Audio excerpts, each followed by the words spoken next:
Hello, everybody. Welcome to day 5 of Energy Transformation Week.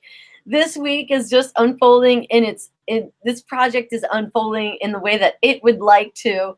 I really would like to. I'm really excited about today's guest. And today we're going to have 2 guests because if you noticed yesterday, we took a little break. I just, this week has been very about, I would say the running theme is kind of like a vulnerability because, we started and I accidentally deleted the first video with Cassie Summers, and then she came back on and rescheduled. And then yesterday, I had an interview with Julia Sotis Mattis, and she thought it was scheduled for today. So we're going to have that video. We're going to do that interview today. So we're going to stick with the week. And today, now at video 5, day 5, we have one of my favorite facilitators.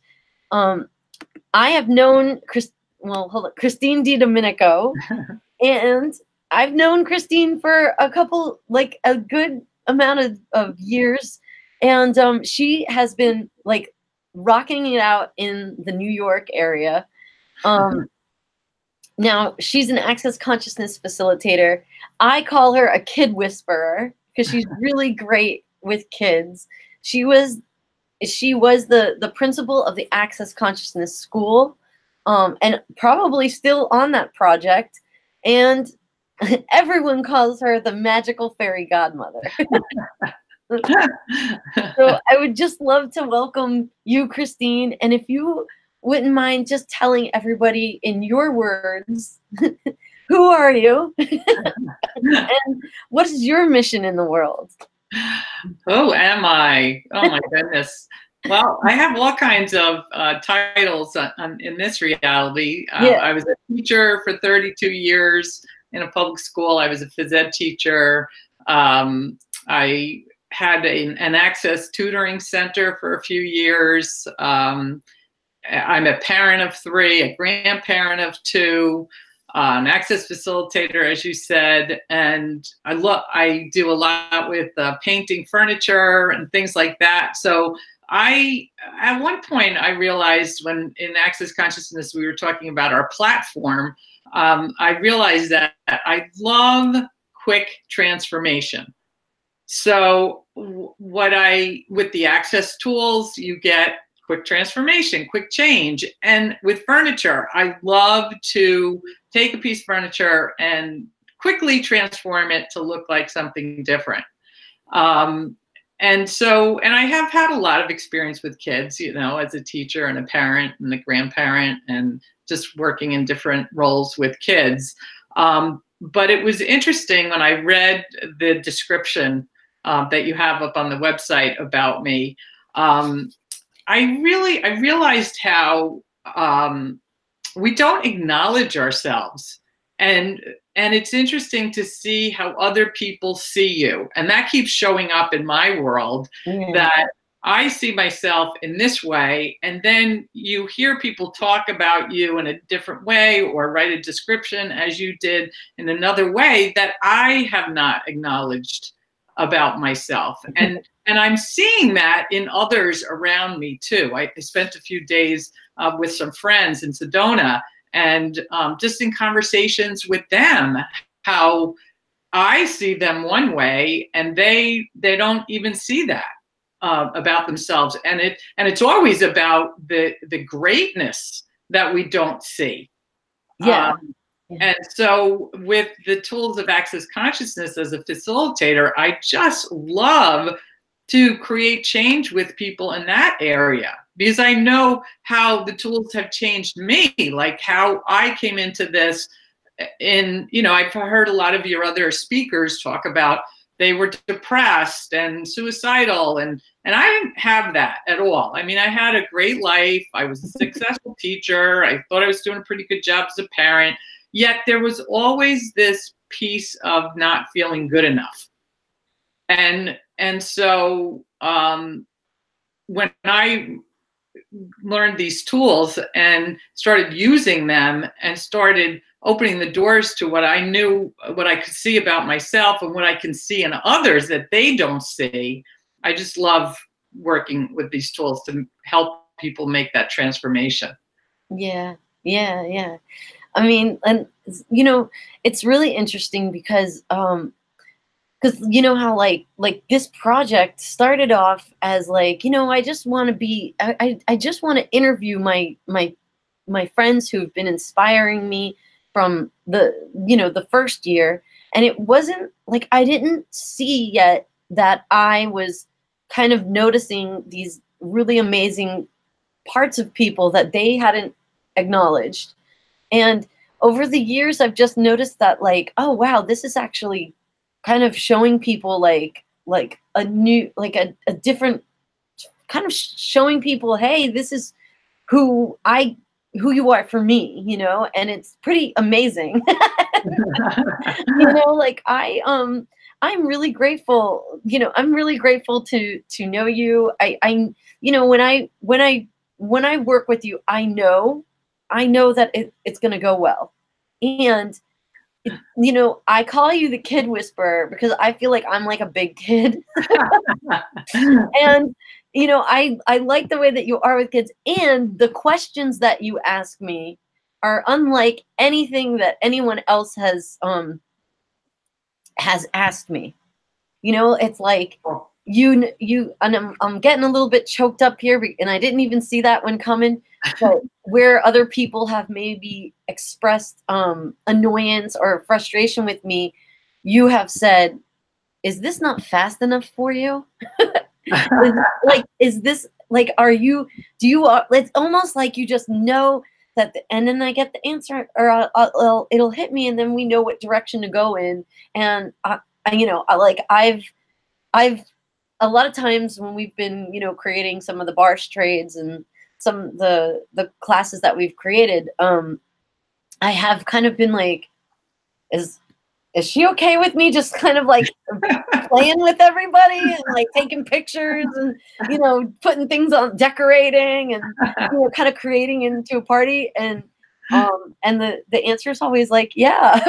Yeah, I mean, that's such a gift to me, because that's not a part, I'll say a part that I allow myself to be. That lightness that you are with that is such a gift for me to choose more of that too. Yeah. You know, I'm the control freak with getting everything in place and the mover and the shaker to get that done.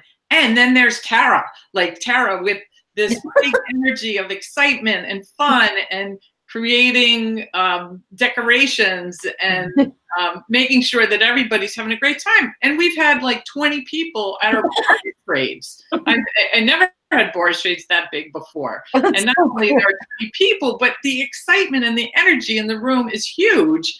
And that's what, you know, one of the many things we're contributing to these events, you know, to classes and to trades and if I can be the gift for you to allow you to see the strength in that rather than where you've been made wrong for being fun and playing.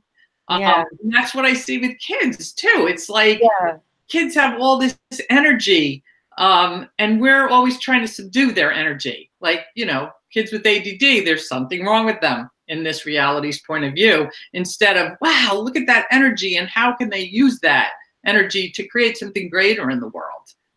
Yeah, and that was going to be one of my next questions for you is, you know, I put on there the kid whisperer because I know you're a mom and you've also designed 2 learning products in the Access shop, like math and I think it was reading. Math and reading are in the Access shop. I have a couple more too.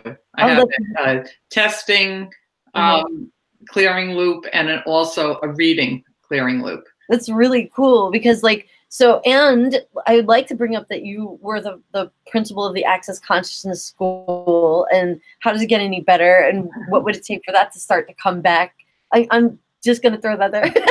But will you talk about a little bit, like, what's your inspiration with working with kids, and how energetics has actually enhanced that. And I know, and if you can drop a little golden nuggets in there. I know that's a lot to ask, but yeah. Well, I think my inspiration is because I see myself in so many of these kids that have labels at school. You know, I went to school in an age where there weren't, you know, I guess they had some learning disability label back then, but mainly you were just, you know, you were wrong and your behavior was bad, and or, you know, and I was not a behavior problem in any way. I towed the line completely.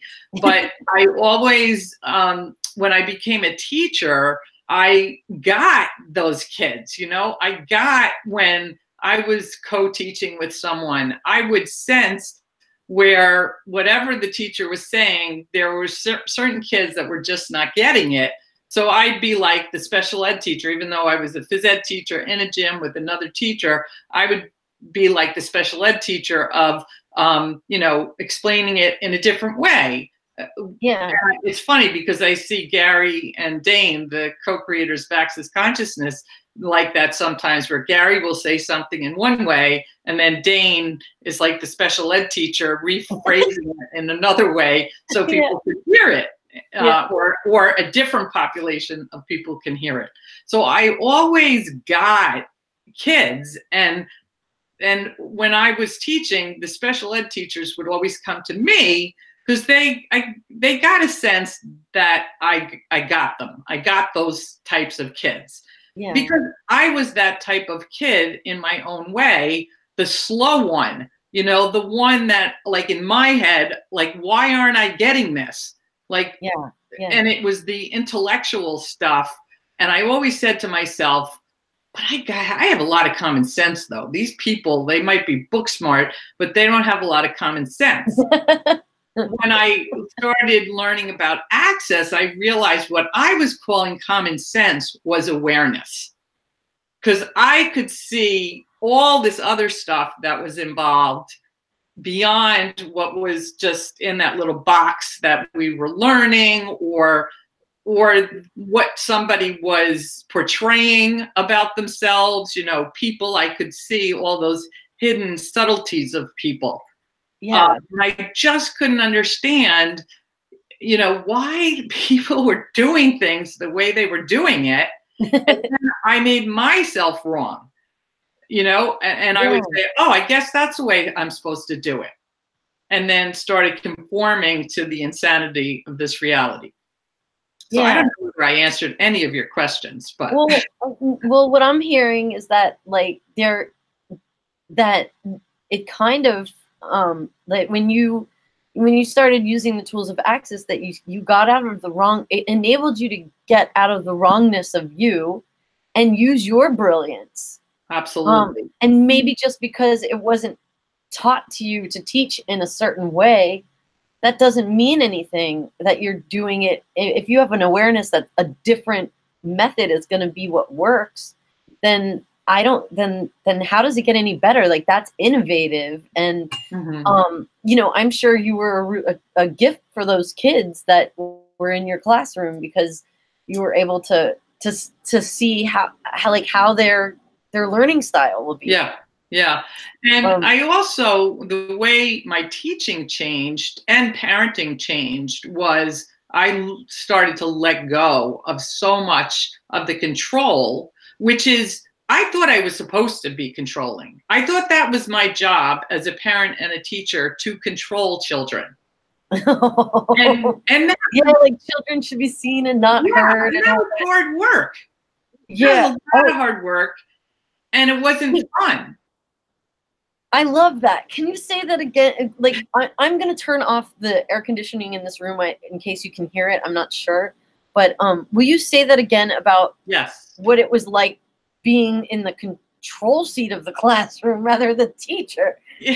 Well, it was very, very hard to attempt, and I'll say attempt because I wasn't really controlling anybody, to attempt to control the people around me, the kids in my classes or my own children.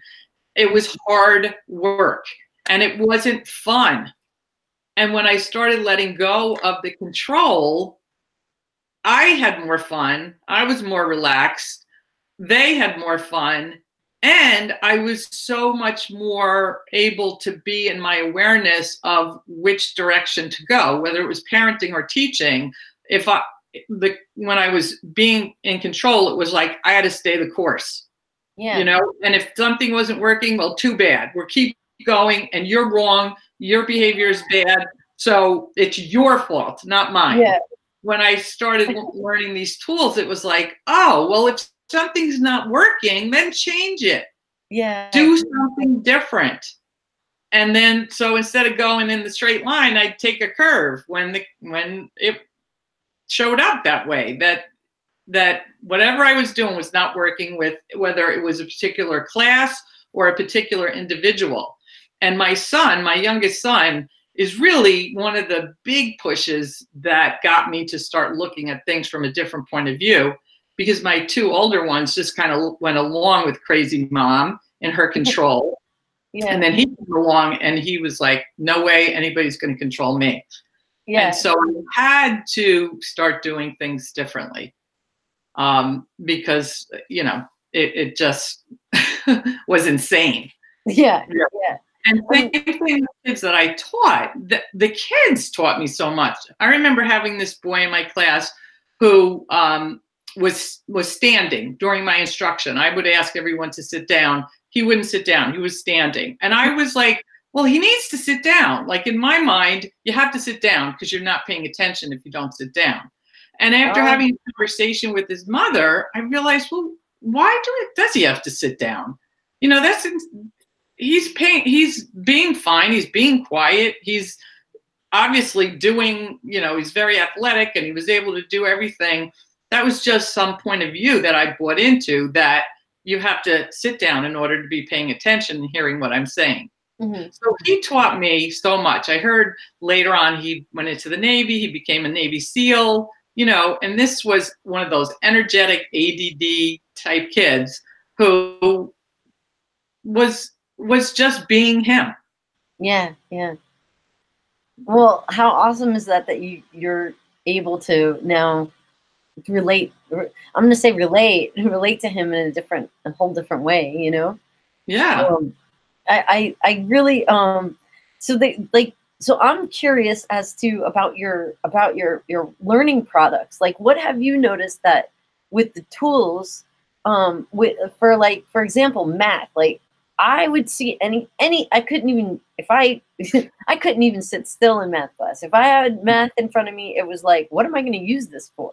Especially when we start adding letters and numbers and all kinds of things. Yeah. I would be like, okay, what am I going to be using quadratic equations for, you know, later on in life? Like, when do we get out our notebooks and start doing that? Because I haven't seen my parents do any of that. You know? Yeah.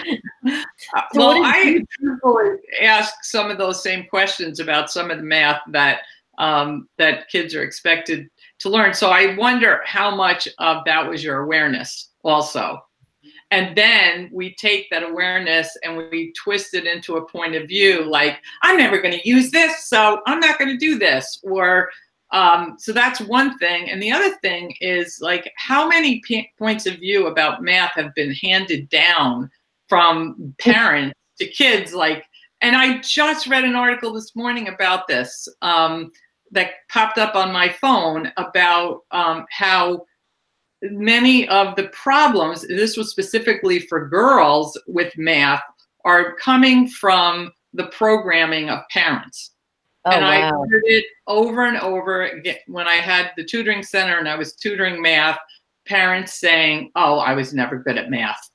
And so with the loops, the clearing loops I've created with the Access Consciousness clearing statement, we're going to all those places where we have this programming of, I'm not good in math, or I'm not a good writer, or, you know, that's just not my strength, or, you know, insane points of view we have even from other lifetimes about numbers and math. And with the clearing loop, you can clear all of that. And I've had some amazing feedback from people who have purchased the clearing loop for their kids and played it, because you can play it on low volume too, and adults even using the writing clearing loop for themselves, and how things, I mean, I've had numerous stories of people telling me how their kids' math scores changed dramatically, and they weren't stressed out about math anymore, and there was just so much more ease with math and also with writing as well. So what is the writing things like? I know, is it just, yeah, what can you tell me a little bit about that, because I'm curious of like, is it something that brings out more creativity for people? Well, I think it can be that, and it can just be like how many people just freeze up when it comes to writing and just can't even, you know, because there's so many points of view about how to be a writer or what a good writer is, instead of just like letting go and writing. And what I used to do with kids is just write whatever comes into your head, just write. So instead of like having to get it right, there's so much about having to get it right or be, you know, the grammar and sentence structure and all those crazy points of view about writing. Or what if in some lifetime you were a writer and you got, you know, you were burned at the stake for what you wrote about. Yeah. So it can even go into those lifetimes of abuse when you were a writer. Yeah. Well, that's really cool, because I mean, I get why adults would listen to that and have like some massive breakthroughs. I mean, even with journaling and stuff, like even the people who would wake up in the morning and journal, I wonder what listening to those loops overnight would actually bring up for people in their journaling, you know? Really cool stuff. Like, so, okay, so let's see. I have some other questions, and I'm going along the lines of like the teacher and all of that, and well, I mean, that's my experience, is that you're pretty good at it. So like when you were the principal of the Access Consciousness School, you taught clown classes. I did. That was one of the extracurricular activities. I taught some juggling, and I did that with the kids. And because I was the principal, and I also was the phys ed teacher. So I would do these like phys ed lessons online and teach the kids how to juggle. That's really cool. And like, what would that like facilitate? I'm just curious. Yeah, like, well, that's a great question, because that is one of the units, probably my favorite unit when I was also teaching in the public school. Yeah, because it would bring up so much for people. You know, even kids that were really athletic, and then they were learning to juggle, and there was all this frustration and I can't do this, and throwing it down, and just like, and I've done this with teachers too. I taught a stress reduction class for teachers, and cool. I included juggling to get them to get the sense of what kids go through when they're learning and they're hitting some roadblocks with their learning. And how, because you see it a lot with kids, like they just don't want to even do it then, because if you don't get the right answer, there must be something wrong with you. And it's the same thing with the physical thing, that it just brings up so much of the wrongness. And so, and then you can talk about that. You know, in the school, I didn't use the access clearing statement, but I would have the kids put things in a bubble, or everything that was bringing up, and then pop the bubble. Really cool. Everything that came up, their judgments, their wrongness, their I can't, their decisions about it. So that particular unit brought up so much of that, to be able to then look at it, or you don't even have to look at it. We know that with the access tools, but in this reality, you know, I did a little bit different in the school. Just look at it and then like, let it go. All right, I'm going to let it go. Because that's just something that we created in our head. Yeah. And you know, as you're talking, I'm like, oh wow, I could map this on to the thing that I'm I'd like to create, or, you know, like I could map some of what you're saying, you know, with the juggling and everything. It's like, oh wow, okay, what if I can, what if I'm having, if as you know, as an entrepreneur hitting some roadblocks in stepping out more in business, like what if I just did some sort of an activity and kind of, you know, mapped it together in some way, Mhm. and kind of moved through it. And that's kind of like what I'm kind Cool. of like, oh, like I'm kind of, there was a little piece in my interview with Stephanie Richardson, and she mentioned that there's, when all of her art projects, and usually with art projects there is an ugly phase, Mhm. and then that's where it's like you don't want to just quit in the ugly phase. You kind of just be with the ugly phase. And, you know, when the stuff comes up, you can let it go. And this, I kind of see that like, um, amazing, cool, like physical activity for kids to kind of break through some of their own personal barriers. Because once you clear something in one area, it kind of goes throughout your whole life. So I think that's Absolutely. pretty Yeah, amazing. and I think that happens a lot with sports. You know, kids Yeah. that are have success with sports, then they build that, you know, what we call that confidence. And then if I can do it in this area, I can do it in this area. And it goes the other way too. Like kids that have a lot of success academically, then, you know, they can see that they can do these things. And if I can do this, then why can't I do this? And Yeah.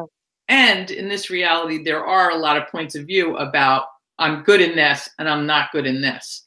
And that's Yeah. where I like to work with kids is break down that wall. And I'll give you an example with a couple of boys that I tutored. They were having trouble in school. And in conversation, I found out that they were really into mini bikes and motorcycles, and they could take apart and put together a motorcycle with no problem, very easily. And when Mhm. I started acknowledging that brilliance in them, they started doing better in school. That's neat. I started looking at what I was asking the question, what am I doing that's creating this change for these kids? And I realized it wasn't what I was doing at all. It was what I was being with those kids that others were not willing to be, because they'd go to school and if they weren't doing well, then that was a problem.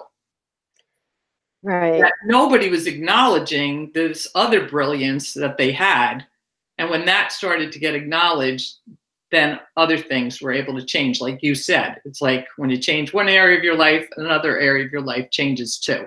And that's what I was seeing with the kids that I was working with. When I didn't Yeah. have a point of view about them, you know, Yeah. about their labels or what was supposedly wrong with them, they could be themselves and they could start acknowledging their brilliance. That's so cool. Cause yeah, like how many times if you're being made wrong for not getting it right in school, that kind of sucks to come home to every day. I'm just like, I got in trouble for getting like C's on my interim report. Like, you know, like, and I didn't enjoy school that much. Yeah. It's like, Well, but isn't it all judgment? Like you're great, yeah, our judgment. yeah, And I get work that with A. teachers now, and I have to do evaluations for them. And it's my least favorite part of that job is Yeah. having to do an evaluation. I love the conversations I have with these young people, but the evaluation, because to me, that's just I have to judge them now. Right, right. You'd be like, everybody's an A, an infinite being. No, Yes.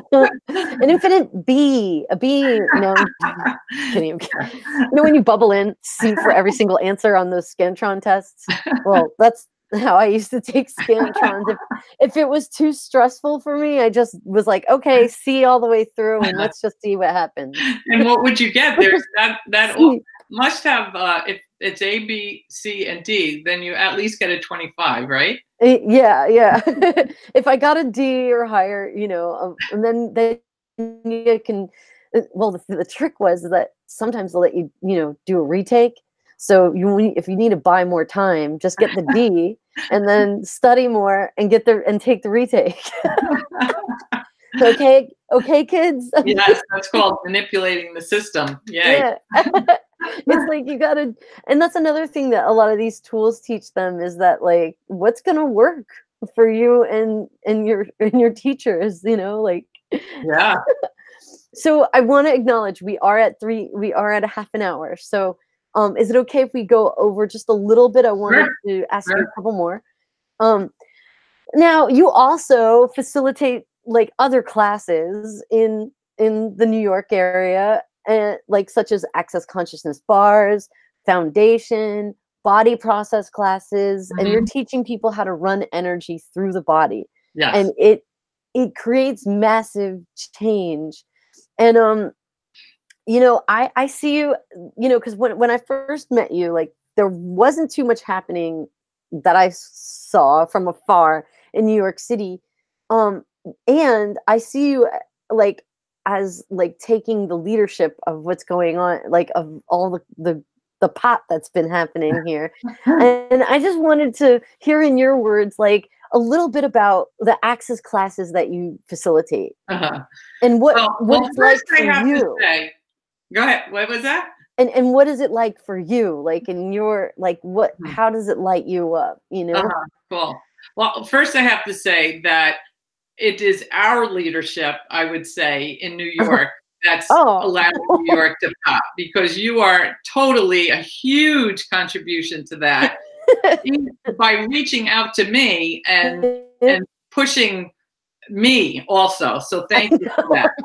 That is the truth, really. Thank Um, you. and I have been around doing Access for 12 years in the New York City area and a facilitator for 10. And it's been slow going in New York, and now it is starting to pop. And it's and I think the one of the reasons is that people are talking more, you know, about this. They're Mhm. talking. People are talking to people in other countries about the changes that they're getting from this work. And because I've had people from Brazil and Japan and India hearing about these tools of access consciousness from people in those countries, Yeah.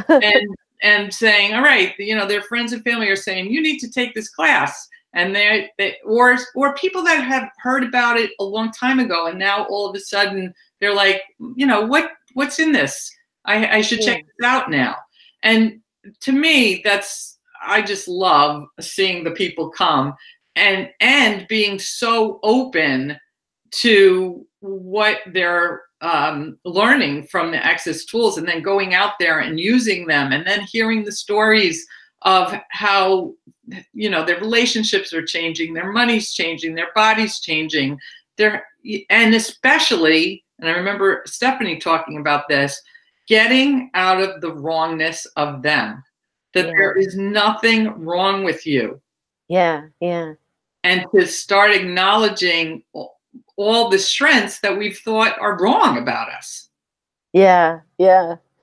So, you know, we're gonna start kind of closing out, and I think that's something for me too. Is I like seeing the people kind of come back with all the stories about like how their life is changing, and I think it's really neat that New York is changing. It's like so neat because there was once a time where I couldn't stay longer than 2 weeks in this city or a borough before I would have to go to Connecticut and like hug a tree, you know? Wow. Mhm.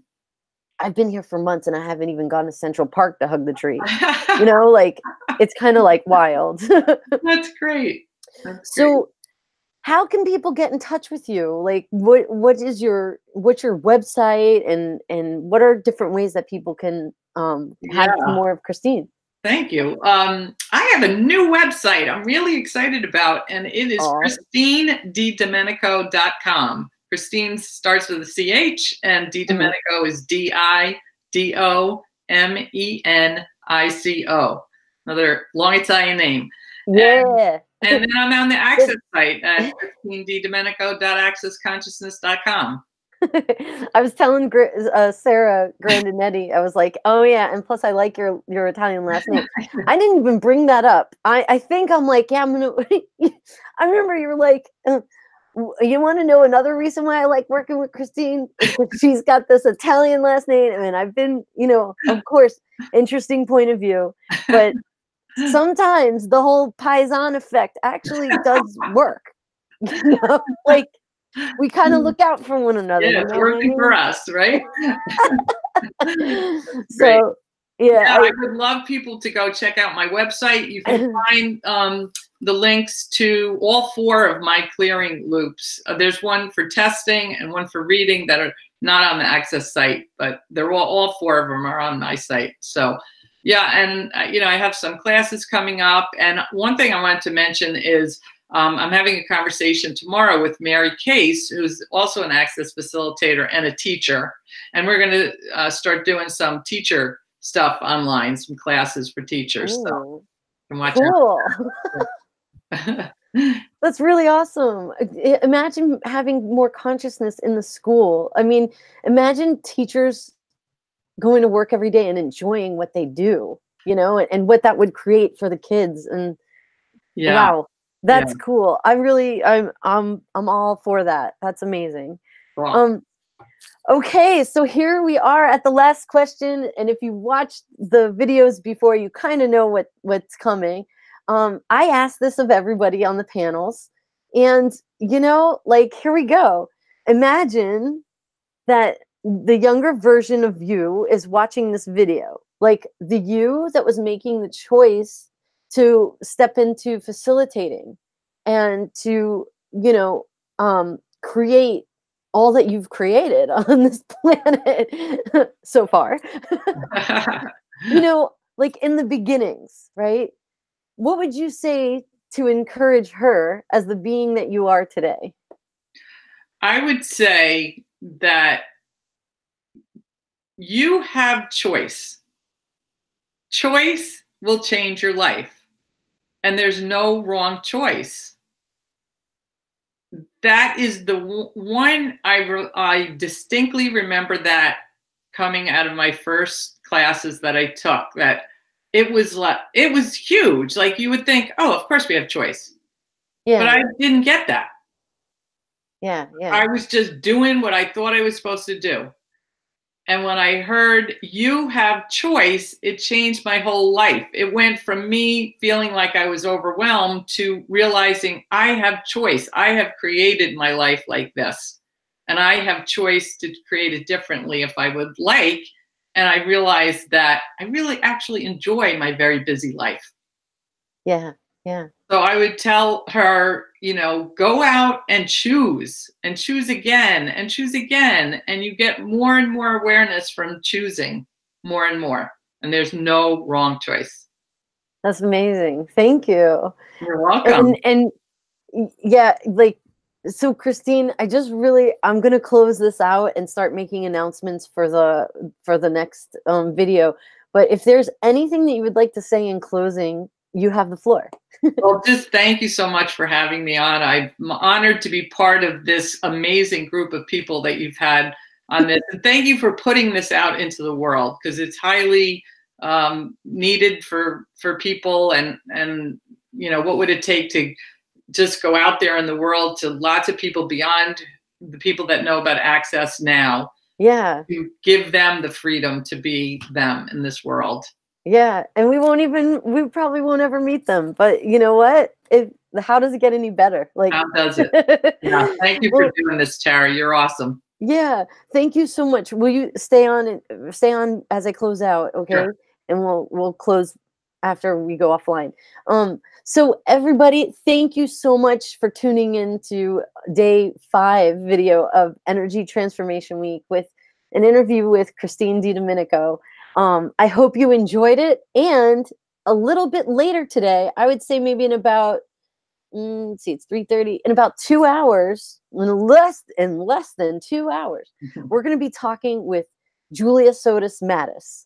And she's an Access Consciousness facilitator. She's a Talk to the Entities facilitator. And she facilitates a lot of different types of programs, including one of them, super dynamic facilitator with money. And I'm going to pick her brain, and I cannot wait for that interview. Thank you so much for tuning in, and see you guys on the, if you're going to watch this, if you're watching this video in the future, she's just going to be on the next video. And thank you so much, Christine. Thank you, Tara. All right. Bye. Bye-bye.